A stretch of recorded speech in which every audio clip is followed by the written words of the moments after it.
এই, তোমার মা কল দিছে, কথা বলো নাও। লাউডে দাও, কি বলে আমি শুনবো। হ্যালো। মারে, তোর বাপ না হঠাৎ করে অসুস্থ হয়ে গেছে।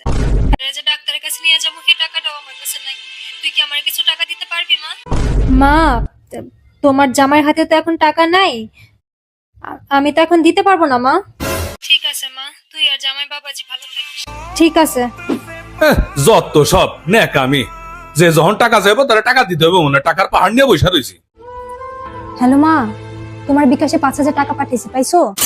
হ পাইছি, কিন্তু তুই টাকা পাইলি কই? তুই না কইলি তোর কাছে টাকা নাই। আরে সেটা নিয়ে তুমি ভাইবো না। আমি না বললে তোমার জামাইয়ের কাছ থেকে টাকা নিয়ে তোমার পাঠাইছি। তুমি তাড়াতাড়ি যাও, আবার ডাক্তার কাছে নিয়ে যাও। ঠিক আছে মা, কিন্তু একটা কথা মনে রাখিস, আমরা যতই বিপদে থাকি না কেন, জামাই বাবাজির কাছে না কই আর কখনোই টাকা নিবি না। মাইরে